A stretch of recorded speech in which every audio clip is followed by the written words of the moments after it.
And they're going to call the game. The game is over here as the New York Giants defeat the St. Louis Cardinals 34-17 and go into a tie for first place with the Dallas Cowboys. Identical records of 9-4. St. Louis dropping to second place, 8-4-1, but they are still in it. And as we said, we're going to have to wait until next Sunday evening to know who is going to be in these playoffs. But a tremendously important victory here for the New York Giants against the team they had to beat. And they did it with consummate grace and ease.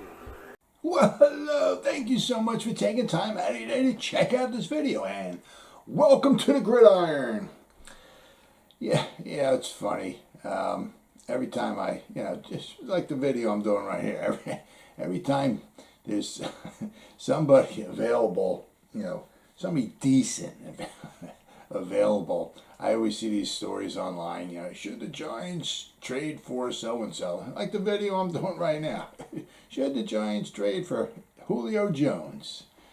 I've seen a couple articles out around it, and I don't know, it's got a nice ring to it, doesn't it? Daniel Jones calls the signals, drops back to pass. He's looking. He throws the ball down deep to Julio. He's got the ball. He's inside the 5-yard line. First and goal, Giants. Man, it's got a nice ring to it, doesn't it? Julio on one side, right? Kenny Golladay on the other side. Saquon Barkley in the backfield. Maybe, Kadarius Toney or Sterling Shepard in the slot or Evan Ingram and, Kyle Rudolph. Julio Jones. Woo. Oh my goodness, man. Well, if we got Julio Jones, we couldn't put up points then. The Giants as a team just fold. It just fold. Oh my goodness. He's something special. If you turn your ear toward Canton, Ohio, and you listen, you can hear him carving out his bust in Canton, Ohio, because he's going to the Hall of Fame. After he retires, you're going to have to wait 5 years. I'm not going to say he's a first ballot Hall of Famer or nothing, but when his time comes, he's going in the Hall of Fame. He's pretty special. Now, he's played 10 years. He's got the size, 6'3". He's 32 years old, so he'll have a few years left in him. 7-time Pro Bowler. Last year, I think played in 9 games. He had like a lingering hamstring injury that just kept nagging him all year long. So he only played 9 games. But his first year was in 2011. Funny enough, the Falcons were, I think if I remember correct, were picking 27th. And they traded all the way up with the Cleveland Browns for pick 6. Another Daniel Jones. So they traded all the way up to get a pick 6 in the 2011 draft. And they had to give up their 2 firsts, a second, and I think 2 fourths. Now, if you're going by the draft nowadays to go from 27, I don't even know if that would be up to 6. I don't even know if, you'd have to give up probably 3 firsts, maybe a second, 2. You might have to give up some people, what they did to go from 27 to 6, 2 firsts and a second. Yeah, that's not going to happen nowadays, but that's what they did back in 2011 to secure the services of Julio Jones. Obviously, he was worth it. Now, for the most part, I said last year he only played 9 games, because of that hamstring, but he's been pretty much relatively healthy. You go back to 2013, he only played in 5 games because he fractured his foot. I believe it was against the Jets. But from 2014 to 2019, I think he only missed 4 games.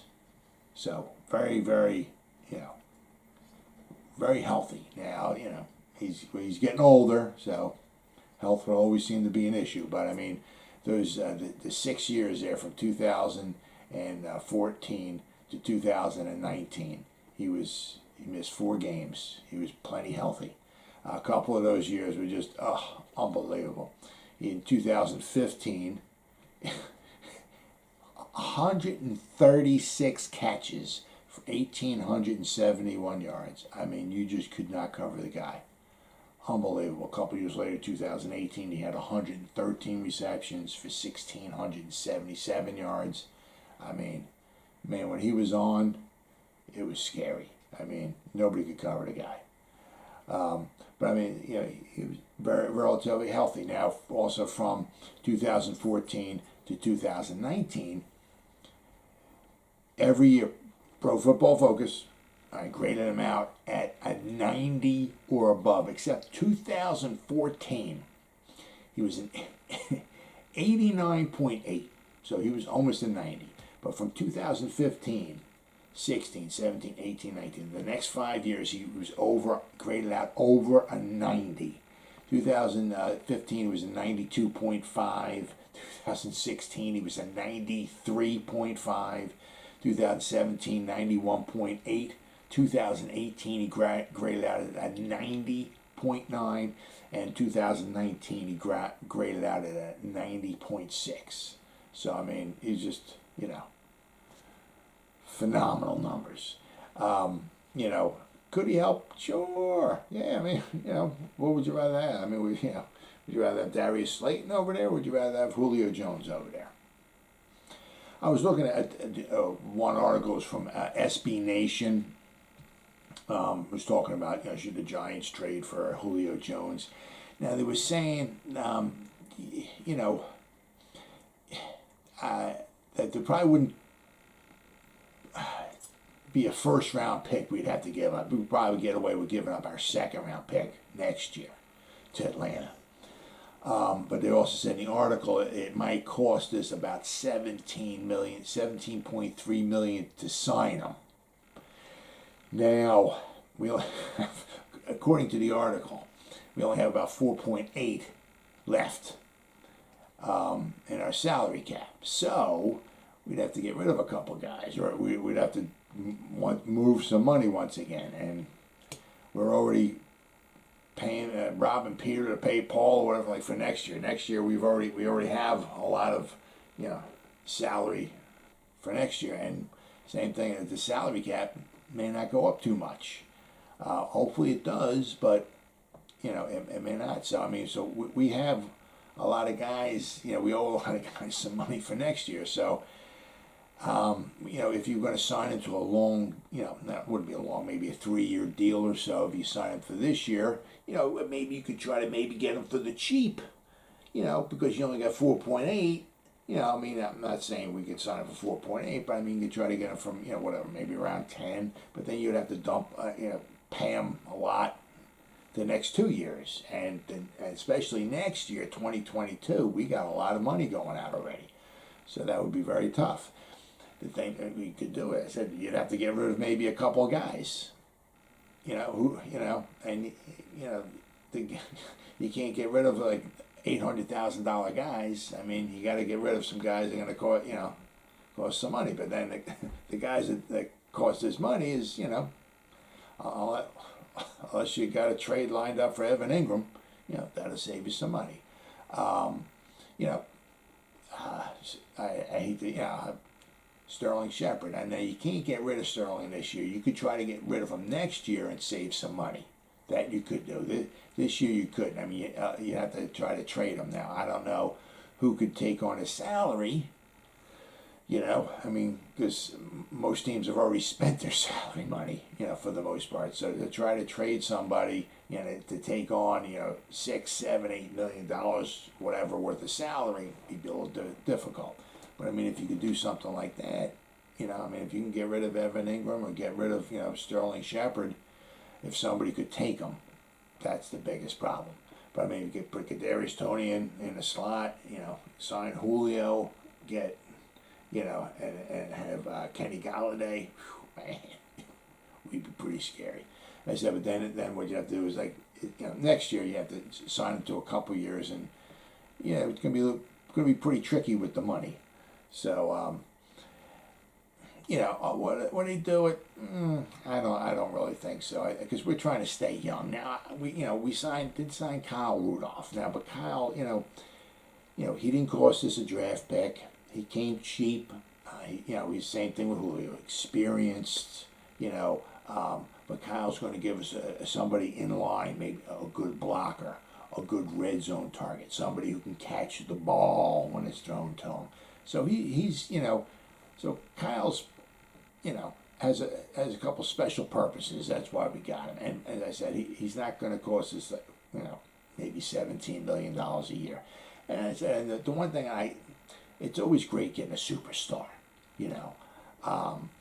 but the thing I hate is that, you get the superstar, you got to pay him. Then you might have to trade away a draft pick or two.